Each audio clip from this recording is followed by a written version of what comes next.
जय श्री कृष्णा। आइए सुनते हैं गरुड़ पुराण का 13वां अध्याय।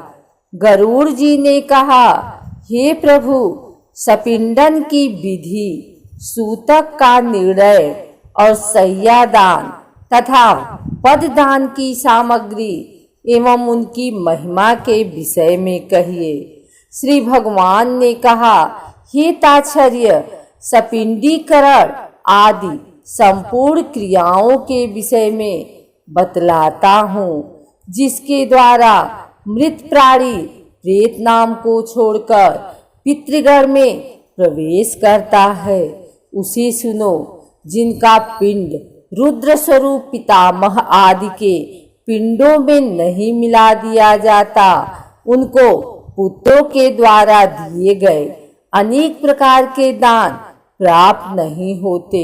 उनका पुत्र भी सदा अशुद्ध रहता है, कभी शुद्ध नहीं होता, क्योंकि सपिंडीकरण के बिना शतक की निवृत्ति अर्थात समाप्ति नहीं होती।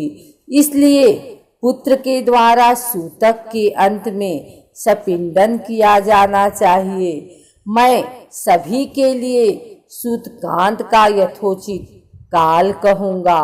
ब्राह्मण 10 दिन में, क्षत्रिय 12 दिन में, वैश्य 15 दिन और शूद्र 1 मास में शुद्ध होता है। प्रेत संबंधी सूतक में सपिंडी 10 दिन में शुद्ध होते हैं।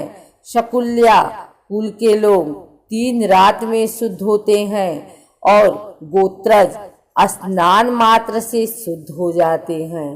चौथी पीढ़ी तक के बांधव 10 रात में, 5वीं पीढ़ी के लोग 6 रात में, 6ठी पीढ़ी के 4 दिन में और 7वीं पीढ़ी के 3 दिन में, 8वीं पीढ़ी के 1 दिन में, 9वीं पीढ़ी के 2 प्रहर में तथा 10वीं पीढ़ी के लोग स्नान मात्र से मरड़ा शौच और जनना शौच से शुद्ध हो जाते हैं।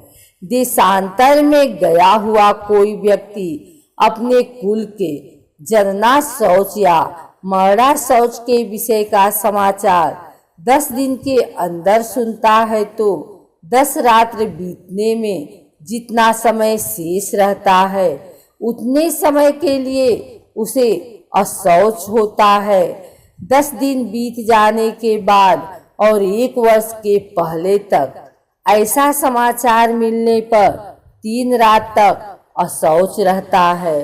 संवत्सर अर्थात 1 वर्ष बीत जाने पर समाचार मिले तो स्नान मात्र से शुद्धि हो जाती है।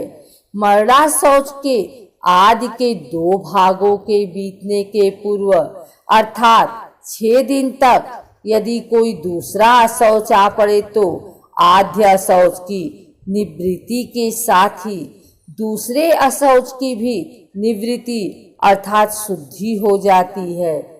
किसी बालक की दांत निकलने से पूर्व मृत्यु होने पर श्राद्ध अर्थात उसके अंतिम संस्कार के बाद स्नान करने पर चूड़ाकरण अर्थात मुंडन हो जाने पर 1 रात, व्रत बंद होने पर 3 रात और व्रत बंद के पश्चात मृत्यु होने पर 10 रात का अशौच होता है।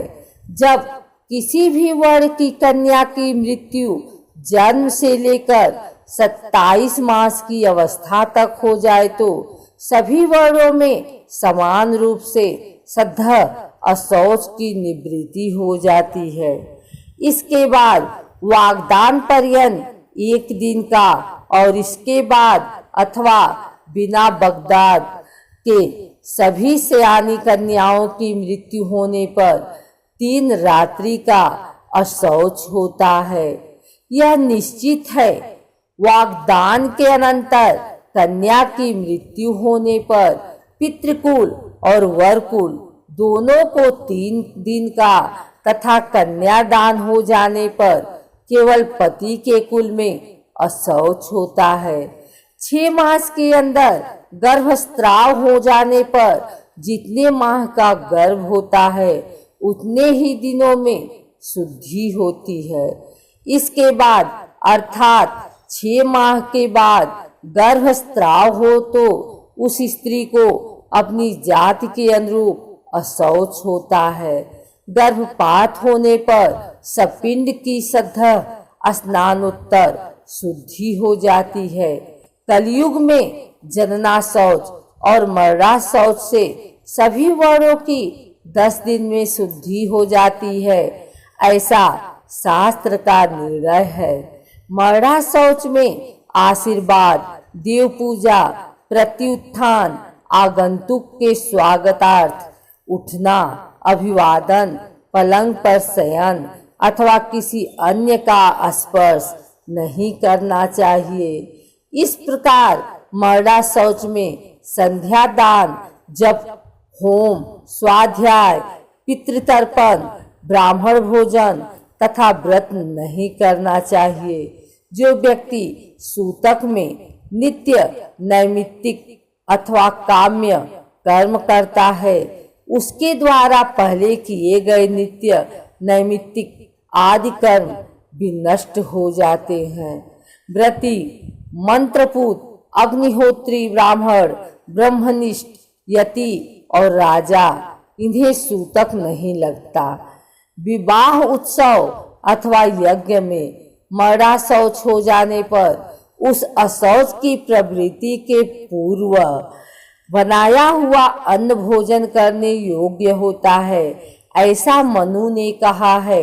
सूतक न जानने के कारण जो व्यक्ति सूतक वाले घर से अन्न आदि कुछ ग्रहण करता है, वह दोषी नहीं होता, किंतु याचक को देने वाला दोष का भागी होता है।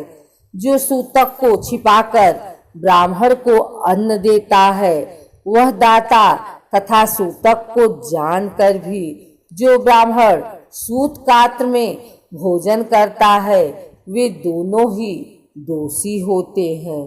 इसलिए सूतक से शुद्धि प्राप्त करने के लिए पिता का सपिंडन श्राद्ध करना चाहिए, तभी वह मृतक पितृगण के साथ पितृलोक में जाता है।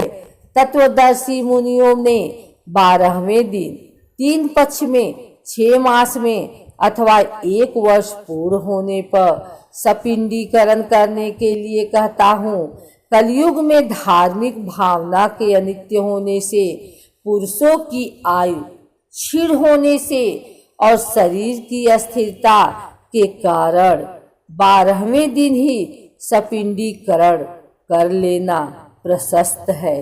गृहस्थ के मरने पर व्रतबंध, उत्सव आदि, व्रत उद्यापन तथा विवाह आदि कृत्य नहीं होते जब तक पिंड मेलन नहीं होता, अर्थात पितरों में पिंड मिला नहीं दिया जाता या सपिंडीकरण श्राद्ध नहीं हो जाता। तब तक उसके यहाँ से भिक्षु भिक्षा भी नहीं ग्रहण करता, अतिथि उसके यहाँ सत्कार नहीं ग्रहण करता और नित्य नैमित्तिक कर्मों का भी लोप रहता है।